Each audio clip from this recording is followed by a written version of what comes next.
Christianity میں anti Christ اور مسلمانوں میں مسیحی دجال کہا جاتا ہے، واپس نہیں آ جاتا۔ یہودیوں میں مسلمانوں کی طرح جنت دوزخ کا، مسیحیوں کی طرح نجات کا یا ہندوؤں کی مانند جنم لے لے کر واپس آنے اور مکتی پانے کا کوئی واضح تصور نہیں ہے، لیکن حیات بعد الموت پر انہیں بھی یقین ہے۔ یہودی مقدس کتاب واضح کرتی ہے کہ جسم کی موت سے روح نہیں مرتی۔ اس حوالے سے یہودی تصور یہ ہے کہ موت کے بعد روح اپنے اجداد کے ساتھ رہنے کہیں چلی جاتی ہے، اور جب مسیحا یعنی کہ مسیح دجال آئے گا تو ہر زمانے میں گزرے ہوئے ہر یہودی کو دنیا میں زندہ کیا جائے گا اور ایک نئی زندگی کا آغاز ہوگا۔ یہودیوں کی مقدس کتاب تناخ ہے، جس کے 3 حصے ہیں۔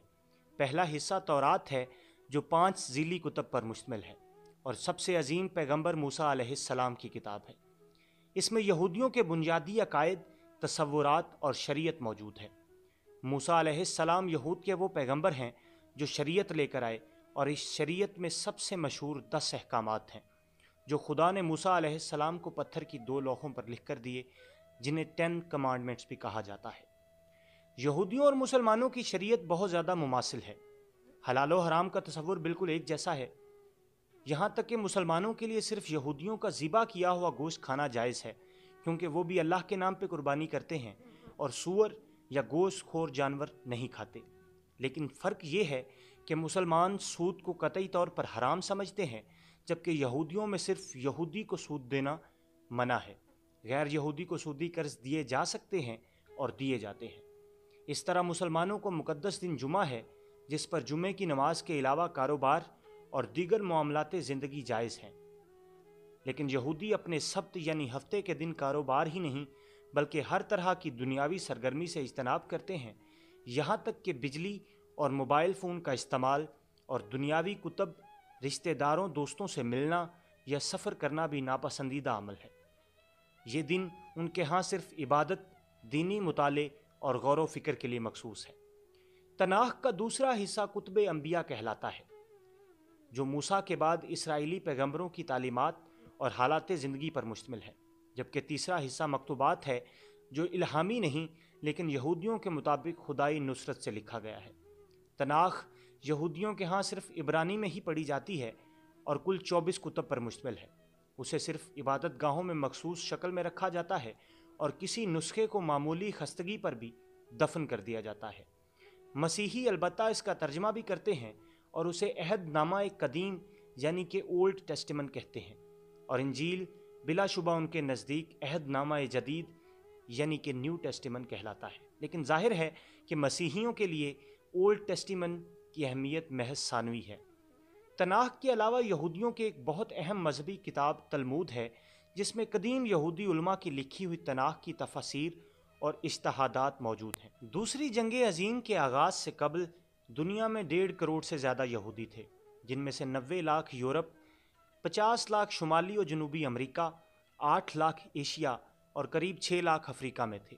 ان کی کثیر اکثریت یعنی قریباً 90% اشکنازی یہودی تھے، جو روس اور شمالی یورپ میں رہتے تھے یا وہاں سے نکل کر امریکہ اور کینیڈا وغیرہ گئے تھے۔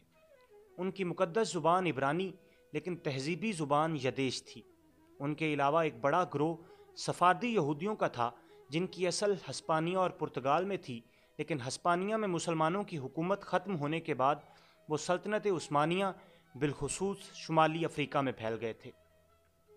اسلامی اندلس میں ان یہودیوں نے اپنا سنہری دور گزارا۔ اس دور کو یہودی ہیکل کی تباہی کے بعد اپنا بہترین زمانہ مانتے ہیں، جس میں انہوں نے عربوں کے زیر اثر علمی اور تہذیبی ترقی دوبارہ شروع کی۔ موسیٰ علیہ السلام کے بعد یہودی دینیات اور شریعت پر سب سے زیادہ اثر انداز ہونے والے عالم موسیٰ بن میمون بھی اسلامی اندلس میں ہی پیدا ہوئے اور بعد میں مصر آ گئے، جہاں پہ وہ صلاح الدین ایوبی کے مشیر اور وزیر بھی رہے۔ اشکنازی اور سفاردی یہودیوں کے علاوہ عراقی اور ایرانی یہودی، جنوبی ہند کے یہودی اور افریقہ کے بعض خطوں کے یہودی بھی دلچسپ تواریخ رکھنے والی چھوٹی چھوٹی برادریاں ہیں۔ تہذیبی و دینی مماثلت کے سبب مسلمان علاقوں میں رہنے والے یہودیوں کی کثیر اکثریت اسلام قبول کر کے مسلمانوں میں گھل مل گئی تھی، لہٰذا جدید دور کی آمد تک یہودیوں کی اکثریت یورپی تھی۔ یہ یورپی یہودی تقریباً 2000 سال تک ظلم و تشدد اور امتیازی سلوک سہتے رہے۔ اور کئی بار ان کو جلا وطنیوں اور نسل کشی کی مہمات کا سامنا کرنا پڑا، لیکن بقا کی جنگ نے ان کو انتہائی سخت جان اور محنتی بنا دیا۔ جب یورپ میں نشاط ثانیہ کا آغاز ہوا تو علمی اور کاروباری سرگرمی میں یہ لوگ پیش تھے، اور اپنی قلیل تعداد کے باوجود عالموں اور بینکاروں میں ان کے تناسب کافی زیادہ تھا، جس کی وجہ سے ان کے انتہائی ذہین ہونے کا تاثر پیدا ہوا۔ جدید دور میں بھی ان کو تعصب کا سامنا کرنا پڑا، جس کی سب سے بڑی مثال نازی ازم کا جدید مادیاتی نظریہ ہے۔ ہولوکاسٹ میں 1.5 کروڑ میں سے تقریباً 30 لاکھ یہودی مارے گئے، جو سب کے سب اشکنازی تھے۔ یوں یہودیوں میں اشکنازیوں کا تناسب 90 سے کم ہو کر اب 70% رہ چکا ہے۔ دوسری جنگ عظیم کے بعد یہودیوں کی تعداد کم ہو کر 1.25 کروڑ رہ گئی، جو اب دوبارہ بڑھ کر 1.25 کروڑ سے 2 کروڑ تک رک گئی ہے۔ ان میں تقریباً 1/3 اسرائیل، 1/3 امریکہ اور باقی 1/3 دنیا کے دیگر تمام ممالک میں رہتے ہیں، جن میں سب سے بڑی اور مؤثر برادریاں فرانس، برطانیہ اور کینیڈا کی ہیں۔ اسرائیل یہودی قوم پرستی کی تحریک یعنی صہیونیت کے زیر اثر بننے والی ریاست ہے۔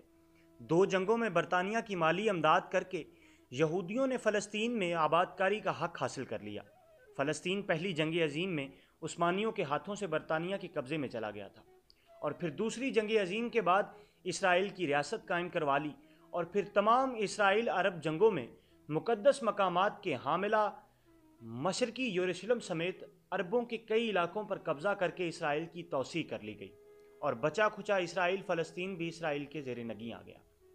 فلسطین کے بڑے علاقے یعنی مغربی کنارے میں یہودی آباد کاری کا سلسلہ آج بھی جاری ہے، جسے امریکہ اور اسرائیل کے سوا دنیا کا ہر ملک غیر قانونی سمجھتا ہے۔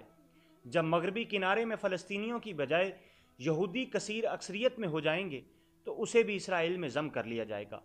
لیکن یہ یاد رکھنا بہت ضروری ہے کہ یہودیت اور صہیونیت 2 مختلف چیزیں ہیں۔ یہودیت ایک قدیم مذہب ہے، جبکہ صہیونیت ایک جدید قوم پرستی ہے۔ بہت سے یہودی، بالخصوص کئی مذہبی یہودی، صہیونیت کو سخت ناپسند کرتے ہیں۔ ایسے لوگ اسرائیل میں بھی ہیں اور دنیا کے دیگر تمام خطوں میں بھی۔ اسرائیل میں چونکہ پوری دنیا سے یہودی آئے جو مختلف زبانیں بولتے تھے، لہٰذا قومی زبان بنانے کے لیے عبرانی زبان کو دوبارہ زندہ کیا گیا۔ عبرانی اب تک صرف یہودیوں کی ایک مقدس مذہبی زبان تھی، اس کو دوبارہ زندہ کر کے عام بول چال کی اور سرکاری زبان بنانا اسرائیل کا بلا شبہ ایک بڑا کارنامہ ہے۔ یہودیوں میں بھی فرقے ہیں جو سنی مسلمانوں میں ذیلی فرقوں کی تقسیم سے ملتے جلتے ہیں۔ آرتھوڈاکس یہودی وہ ہیں جو شریعت کی سختی سے اور ظاہر پرستانہ اور روایت پرستانہ طریقے سے پابندی کرتے ہیں، اجتہاد وغیرہ کو ناپسند کرتے ہیں۔ لمبی داڑھیاں، مخصوص لباس، مردوں کا سر ڈھانپنا، زیادہ بچے پیدا کرنا، سبت یعنی ہفتے کے دن کچھ نہ کرنا، مذہبی تعلیم حاصل کرنا وغیرہ ان کی مخصوص علامتیں ہیں۔ ان میں ہیریڈی یہودی یعنی الٹرا آرتھوڈاکس یہودیت کو انبیاء کے زمانے کی اصل حالت میں بحال کرنے کی بات کرتے ہیں۔ آرتھوڈاکس یہودیوں کے علاوہ ایک بڑا فرقہ کنزرویٹو یہودیوں کا ہے، جو روایت کو ایک مسلسل اور زندہ چیز سمجھتے ہوئے آگے بڑھاتے ہیں، جبکہ ایک اور فرقہ ریفارمسٹ یہودیوں کا ہے، جو شریعت سے بڑی حد تک منکر ہو چکے ہیں اور صرف یہودی عقائد، اخلاقیات، عصبیت اور یہودیت کی روح تک خود کو محدود کر لیا ہے۔ یہودیت مسیحیت اور اسلام سے اس لحاظ سے کچھ مختلف ہے کہ اس میں خدا کے انسانوں سے اور انسانوں کے خدا سے محبت کرنے کا کوئی واضح تصور نہیں ہے، بلکہ صرف خدا کی اطاعت اور اس سے ابراہیم کے معاہدے کی پاسداری کا تصور ہے۔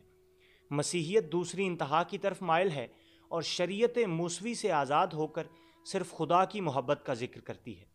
اسلام میں ان کے درمیان توازن نظر آتا ہے، لیکن اسلام میں بھی جہاں مولویوں اور بالخصوص سلفی تحریک کا جھکاؤ اطاعت کی طرف ہے، وہیں صوفیہ محبت پر زیادہ زور دیتے ہیں۔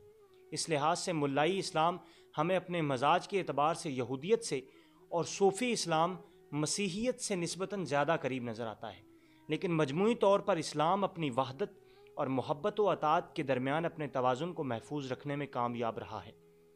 ایک اور اہم فرق یہ ہے کہ اسلام اور مسیحیت تمام نسلوں اور قوموں میں پھیلے ہیں اور مشنری مذاہب ہیں، یعنی اپنی تبلیغ کرتے ہیں۔